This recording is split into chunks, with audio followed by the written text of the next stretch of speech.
میں صرف یہ 3 منٹ کیونکہ میں آپ کو دے رہا ہوں اپنی طرف سے اضافی، اور اس کے مقابلے میں 3 منٹ نہیں لوں گا. آپ سے جو سوال میں نے کیا ہے کہ آپ کے عقیدے میں جو عقیدہ امامت ہے وہ کفر ہے، کفر باللہ ہے، اس کو آپ بار بار اوائڈ کر رہے ہیں میرے سوال کو. میں نے کتنا آپ کو پکارا اپنے ٹائم میں کہ میری طرف دیکھو، میں آپ سے سوال کر رہا ہوں، سوال کا جواب دینا. آپ کا میں نے اپنی کتابوں سے آپ کو دکھایا کہ امامت منصوص نہیں ہے، امامت پہ کوئی نص نہیں ہے، ٹھیک ہے نا، طریقہ کار بھی نہیں معلوم. پھر بھائی کہتے ہیں کہ شرعی امام کیسے بنتا ہے، یا تو توریث سے بنتا ہے. میں نے آپ کی کتابوں سے دکھایا سب، میں نے دکھا نہیں کہنا نہیں دکھانا، میں نے شروع ہی سے میں نے آپ کی کتابوں سے، اکابر کی کتابوں سے دکھایا. توریث سے بنتا ہے، غلبہ سے بنتا ہے، اور اس کے علاوہ کیا کس سے بنتا ہے، ایک شخص بھی کسی سے بیعت کرے اس سے امام بنتا ہے. فاسق فاجر بھی ہو، شیطان بھی ہو، اس کی طاعت واجب ہے. یہ عقل کے خلاف ہے، اور یہ اللہ تعالیٰ کی الوہیت پہ کفر ہے. نبی صلی اللہ علیہ وآلہ وسلم سے آپ ایک ایسی بات نسبت دے رہے ہو کہ دین ناقص، دین ناکامل، اور ہر ڈکٹیٹر، ہر جتنا فاسق فاجر ہو، اس کی طاعت، اس کے عدم مخالفت شرعاً واجب. ٹھیک ہے نا. یہ کفر باللہ، کفر بالرسول صلی اللہ علیہ وآلہ وسلم. اور پھر آپ خود کہتے ہو کہ ان باتوں کا کوئی شرعی دلیل ہے ہی نہیں جی، کوئی حدیث قرآن سنت نہیں ہے. ابھی 3 منٹ آپ کے پاس ہے، جواب دے دو جی. بسم اللہ. طارق بھائی اجازت ہے کہ یہ جواب دے دیں؟ جی وہ دے دو جی. مفتی صاحب 3 منٹ آپ کے لگاتے ہیں، اور جو انہوں نے اسپیسیفک سوال کیا اس کا بنیادی طور اس پر میں کلام کریں. میں اپنے فریق مخالف کو یہ بات ذرا باور کروا دوں، اچھے سے سمجھا دوں، بات بتا دوں ان کو کہ یہ شاید کے موضوع سے بھی ابھی نہ واقف، ابھی سے ان کو پتہ ہی نہیں ہے کہ ان کا اپنا دعویٰ ہے کیا، اور اس دعوے سے بھی نابلد و ناشکار ہیں، اور سوال پہ سوال اس طرح کر رہے ہیں جس طرح پتہ نہیں کیا ہے. اچھا خیر، ان کا جو سوال یہ ہے، یہ انہوں نے قائم کیا اس ضمن میں کہ آپ کا یہ عقیدہ ہے کہ خلیفہ جیسا مرضی ہو بس بنا لینا چاہیے. ٹھیک ہے جی، میرا کوئی ایسا نہیں ہے مطلب عقیدہ، یا میرے امام کا کوئی عقیدہ نہیں ہے.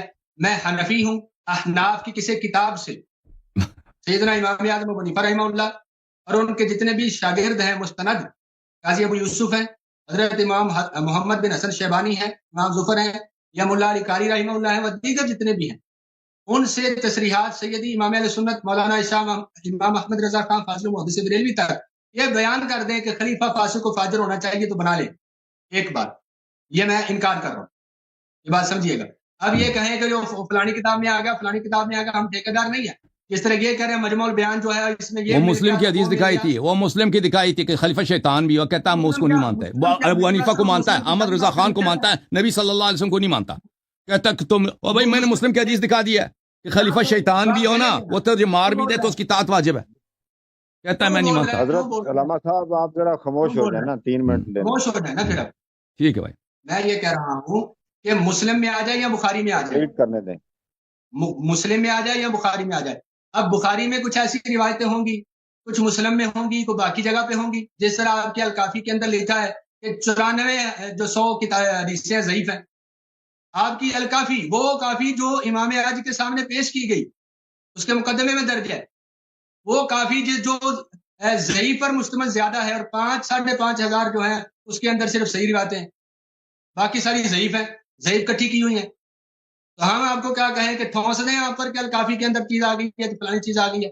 میں کہہ رہا ہوں جس سے ہمارے امام نے استدلال کیا، امام اعظم ابو حنیفہ نے کیا ہے، یا ان کے کسی شاگرد نے اس روایت کو لے کر استدلال کر کے کہا ہے کہ یہ مسئلہ ہے خلافت کا. اگر وہ کسی ہماری کتاب میں بطور مسئلہ، بطور عقیدہ لکھی ہے تو وہ بات کریں. مسلم میں آ گیا، نسائی میں آ گیا، فلانے میں آ گیا، یہ سوال نہیں ہے بنتا. ٹھیک ہے، اس لیے کہ میں آپ سے یہ پیش کی تھی، ابھی آپ نے خود ہی بیان کیا کہ مجموع البیان کے اندر یہ شامل ہو گیا تو وہ شامل ہو گیا. ابھی میں کہہ رہا ہوں، ٹھیک ہے جی، اس بات کو سمجھیں. اب اس کے بعد کوئی سوال ہے تو بتائیں. تو آپ نے بتایا نہیں ہے کہ آپ بھائی اگر کوئی طریقہ ہے امام بنانے کا تو کیا ہے. ٹھیک ہے نا، یہ کہتے ہیں بھائی، کہتے ہیں کہ چلے میں آپ کے اپنی کتاب، ابھی میرے پاس، میں اپنے ٹائم کو ابھی کلیم کرتا ہوں، میرے 10 منٹ ہے نا. ابھی آپ نے اس نے جواب دیا نہیں دیا، میرے 10 منٹ ہے بھائی، آپ کو 3 منٹ تھے، ختم ہو گئے جی. آپ میرے بھائی ٹھیک. اچھا میرے محترم ناظرین، بسم اللہ الرحمن الرحیم. محترم ناظرین، اس شخص سے سوال کیا گیا کہ بھئی تیرا عقیدہ جو ہے مسئلہ امامت و خلافت میں کیا ہے، کہ اللہ اور رسول نے بیان نہیں کیا ہے، نص کوئی نہیں ہے، طریقہ بنانے کا بھی نہیں ہے. ٹھیک ہے نا، کوئی طریقہ بنانے کا بھی نہیں ہے. اور فاسق فاجر خلیفے کی اطاعت واجب. کہتا ہے فاسق فاجر خلیفے کی اطاعت. احمد رضا خان نے فتویٰ نہیں دیا. ابو حنیفہ کیوں نہیں فتویٰ دیا؟ کیوں نہیں فتویٰ دیا؟ فتویٰ دیا کیونکہ وہ مسلم میں موجود ہے, اور ابو حنیفہ یہ سب لوگ مسلم کو بالاجماع یہ لوگ صحیح مانتے ہیں. آپ کے علماء احناف سب صحیح مانتے ہیں. اور پھر جہاں تک احناف کا تعلق, یہ دیکھو, یہ کتاب اصول الدین لشیخ جمال احمد ابن محمد الغزنوی الحنفی. یہ دیکھو, یہ دیکھو, ادھر دیکھو, یہ حنفی ہے, چاپ دار البشائر 1998 میں چھپی ہے. فصل فی الامامہ, امامہ کا فصل. الامامۃ تثبت باختیار اہل الصلاح. امامہ کیسے بنتا ہے؟ کہتے ہیں صالحین, اہل صلاح, اہل حل عقد, وہ کسی کو امام بنائے. وتنعقد بقدر رجل واحد, ایک شخص بھی کسی سے بیعت کرے وہ امام بن جاتا ہے. اس کی حدیث کہاں ہے؟ اس کی حدیث کہاں ہے؟ ٹھیک ہے نا, دوبارہ لگائیں, کتاب لگائیں, کتاب کا ٹائٹل پہ کتاب لگا دیا, میرا ٹائم کم ہے, میں دوبارہ آپ دیکھ لینا. کتاب اصول الدین للامام عبد القاہر البغدادی, جلد نمبر 1. یہاں پہ آپ کا امام ہے ابو الحسن الاشعری کا عقیدہ. سن لو بھائی, سن لو, سن, خاموش, میری باری ہے, 10 منٹ میرے محدود ہے. فقال ابو الحسن الاشعری ان الامامت, یہ آپ کا امام ہے اشاعرہ کا, تنعقد لمن يصلح لها بعقد رجل واحد, بیچ میں نہ بولو نا پلیز, بعقد واحد رجل واحد من اہل الورع والاجتہاد. ایک شخص بھی کسی سے بیعت کرے تو وہ امام بن جاتا ہے, ٹھیک ہے نا. فَإِذَا فَعَلَ ذَلِكَ وَاجَبَ عَلَى الْبَاقِينَ. تو آپ کسی سے بیعت کرو نا, پاکستان میں ابھی آپ بیٹھے ہیں, کسی کزن سے, کسی اور مولوی سے بیعت کرو, فوراً وہ امام بن جاتا ہے, سب پہ طاعت واجب ہے. یہ کون سی جوک بنا لی ہے تم لوگوں نے؟ نہ حدیث کچھ بھی نہیں, ایسے اپنے سے بنا دیا, اور کہتے ہیں رسول اللہ صلی اللہ علیہ وسلم نے بیان نہیں کیا. اگر بیان نہیں کیا تو تم نے کیسے بنا دیا؟ قرآن کی ایک آیت تو پڑھی نہیں ابھی گئی. ہاں, تو اب میرے محترم ناظرین, میں آپ کی خدمت میں اس عظیم مصنف حمینی صاحب کے کچھ فضائل آپ کی خدمت میں عرض کرتا ہوں, جن کی کتاب سے ہم نے نصوص دکھا دیے کہ یہ فرقہ مخالفین کے بہت بڑے عالم دین اور بہت بڑے محدث اور بہت بڑے مجتہد, اور ان کے فرقے کے بہت بڑے عالم ہیں. ان کے ہاتھ پہ غزان خان جو تھے, اس زمانے کا سب سے بڑا امپرر تھا, اس نے ان کے ہاتھ پہ کلمہ پڑھا تھا. اس نے یہ احادیث لائی ہیں, متعدد احادیث, میں نے تو کچھ پڑھے ہیں مختصر, اس کے علاوہ بہت سارے احادیث ہیں ان کے اس کتاب میں. یہ کتاب الدرر الکامنہ فی اعیان المئۃ الثامنہ لابن حجر العسقلانی. ملاحظہ کریں اس کتاب میں صفحہ نمبر 67 میں ابراہیم ابن محمد ابن المؤید ابن حموی الجوینی صدر الدین ابو الجوامع ابن سعد الدین الشافعی الصوفی. اچھا, اس کے متعلق وَلَهُ رَحْلَةٌ وَاسِعَةٌ, اس نے طلب حدیث کے لیے بہت سارے سفر کیے ہیں. وَعَنَا بِهَذَا الشَّأْنِ, بہت بڑا محدث ہے. وَكَتَبَ وَحَصَلَ وَكَانَ دَيِّنًا, اس نے کتابیں بھی لکھی ہیں اور اس نے احادیث حاصل کی ہیں, اور بڑا دیندار تھا. وَقُورًا, صاحب وقار تھا. ملیح الشکل, بہت خوبصورت آدمی تھا.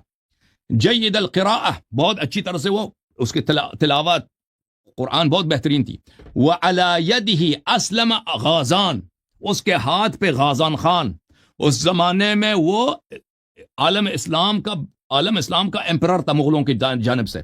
مغلوں نے عالم اسلام کو فتح کیا تھا, اور وہ ابھی تک کافر تھے. وہ بادشاہ پہلا جو ان میں مسلمان ہوا ہے غازان خان, اس کے ہاتھ پہ مسلمان ہوا ہے. یہ اتنا بڑا عالم تھا.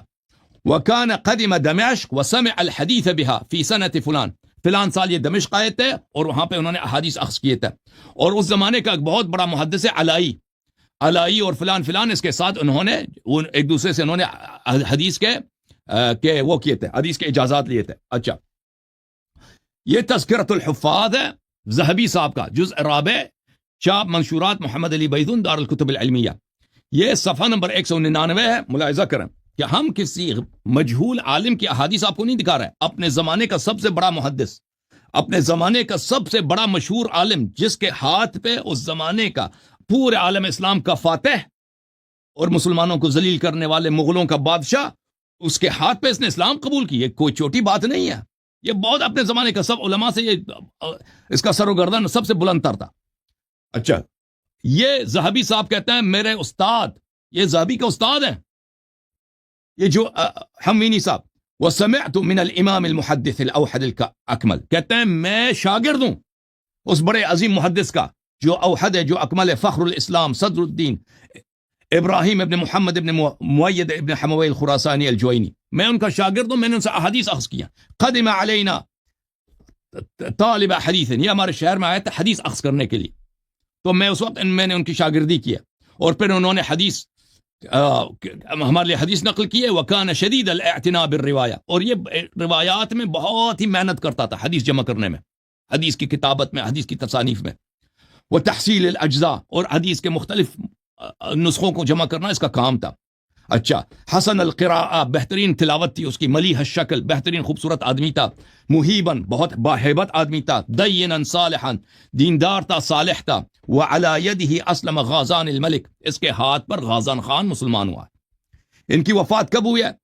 سنہ 722 کو ان کی وفات ہوئی ہے، 722 کو ان کی وفات ہوئی ہے۔ اچھا، اب میرے پاس مزید حوالے ہیں کہ یہ شخص اپنے زمانے کا بہت بڑا عالم تھا۔ اب خود جانو، یہ جب ذہبی کا استاد ہے تو اس کی کیا عظمت ہے حدیث میں اور فنون حدیث میں۔ احادیث یہاں پہ بہت زیادہ ہیں میرے عزیزوں۔ اچھا، یہاں پر یہ حدیث ملاحظہ کریں کتاب فرائض السمتین میں، یہاں پر صفحہ نمبر 104 ہے یہ حدیث بلکہ اس سے پہلے حدیث شروع ہوتی ہے، حدیث لوح جابر، انہوں نے نقل کیا یہاں پر اپنے سند کے ساتھ جابر ابن عبداللہ انصاری سے، کہ جابر ابن عبداللہ انصاری کہتے ہیں کہ میں فاطمہ الزہرا سلام اللہ علیہا کے پاس گیا اور ان کے ہاتھ میں ایک ٹیبلٹ تھا، ایک لوح تھا، اور میں نے کہا کہ آپ کے پاس کیا ٹیبلٹ ہے؟ انہوں نے فرمایا کہ ٹیبلٹ اللہ کی جانب سے امام حسین علیہ السلام کی ولادت کے صورت میں تحفے میں رسول کو بھیجا گیا صلی اللہ علیہ وسلم، اور رسول نے مجھے یہ دیا۔ تو میں نے کہا اس میں کیا لکھا ہے، مجھے دے دیں؟ انہوں نے کہا آپ یہ اجازت نہیں ہے کہ میں کسی کو دے دوں، لیکن میں آپ دیکھ سکتے ہیں، پڑھ سکتے ہیں، اس کو ہاتھ میں نہیں لے سکتے، رسول صلی اللہ علیہ وسلم نے اجازت نہیں دیا۔ اچھا، تو میں نے اس میں دیکھا، اس میں 12 ائمہ علیہ السلام کے نام لکھے تھے، اللہ کی جانب سے لکھا ہوا آیا تھا، نبی کریم صلی اللہ علیہ وسلم، ھذا کتاب من اللہ العزیز الحکیم، یہ اللہ تعالیٰ کی جانب سے کہ پیغام ہے رسول صلی اللہ علیہ وسلم کے لیے کہ آپ کے بعد علی علیہ السلام امام ہے، اس کے بعد امام حسن، امام حسین علیہ السلام، اس کے بعد 12 ائمہ، ایک بعد دیگر ان کے نام موجود ہیں یہاں پر، کیونکہ حدیث تفصیل سے 1.5 صفحے پر، اب میرا وقت مختصر ہے، میں سب کو نہیں پڑھ سکتا، جو لوگ پڑھنا چاہیں ادھر دیکھ لیں۔ اچھا، ایک اور حدیث آپ کو دکھاؤں یہاں پر، اللہ تعالیٰ آپ کو جزائے خیر دے، 12 ائمہ علیہ السلام کی ان کی اپنی کتابوں سے، اکابر کے کتابوں سے۔ ٹائمر شو نہیں ہو رہا۔ ٹائمر میں نے وہ ٹائمر وہ اپنا لے رہے ہیں، ٹائمر وہ اپنا لے رہے ہیں، میں نہیں، ٹائمر اصل تو ان کا ہے نا، وہ اپنے لے رہے ہیں۔ کتنے منٹ ہو گئے ہیں جناب؟ یہ یہاں پہ شو نہیں ہو رہا، میری مرتبہ شو ہوتا ہے۔ وہ میں نے نہیں لگایا نا، وہ میرا ٹائمر، آفیشیل ٹائمر ان کا اپنا ہوتا ہے، ان کے اپنے۔ ہمارے پہ اعتماد نہیں ہے، مجھے پھر اجازت دے قبلہ، میں جاتا ہوں۔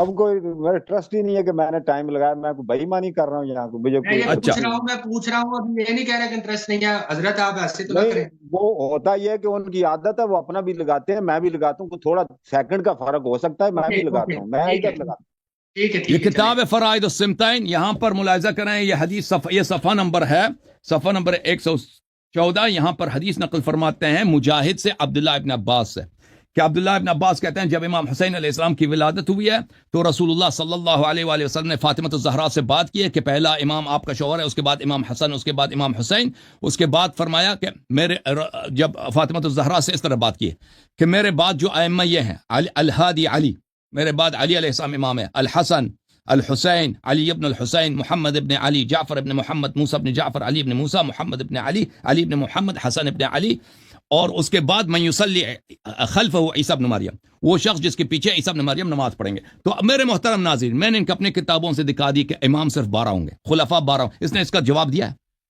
کہ بخاری مسلم کی حدیث نہیں ہے کہ 12 امام ہوں گے، 12 خلفاء ہوں گے۔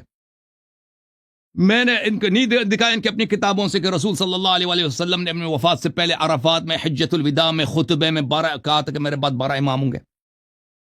ان کی اپنی کتاب سے میں نے نہیں دکھایا، یہ شیعوں کی کتاب توڑی ہے، ان کی اپنی کتاب ہے، بار بار حدیث دکھا رہا ہوں 12 اماموں کے نام تک، وہی عقیدہ جو شیعوں کا، ان کی اپنی کتاب میں، ان کے اپنے ذہبی کا استاد اپنی کتاب میں بار بار حدیث لا رہا ہے 12 امام کون ہے۔ تو الحمدللہ رب العالمین، میں نے بخوبی ثابت کیا کیا کہ نص من اللہ علی الائمۃ الاثنی عشر علیہم السلام، اور میں نے دوسری جانب سے یہ بھی بخوبی ثابت کیا، اس شخص نے جواب نہیں دے سکا کہ ان کا عقیدہ کہ اللہ رسول نے امامت بیان نہیں کیا، یہ کفر ہے، یہ اللہ پہ بہتان ہے، رسول صلی اللہ علیہ وسلم پہ بہتان ہے، اور یہ قرآن کی تکذیب ہے کہ الیوم اکملت لکم دینکم واتممت علیکم نعمتی، اور یہ کہ ہر فاسق و فاجر سے کوئی بھی بیعت کرے وہ آپ کا واجب الطاعہ امام بن جاتا ہے، چاہے وہ شیطان بھی ہو، ٹھیک ہے نا؟ یہ کفر باللہ ہے، یہ عقل کے خلاف ہے، کون سا انصاف ہے، کون سا دین ہے یہ؟ کہ ہر فاسق و فاجر حدیث ودیث کچھ بھی نہیں یار, فاسق فاجر کی طاعت واجب ہے جی.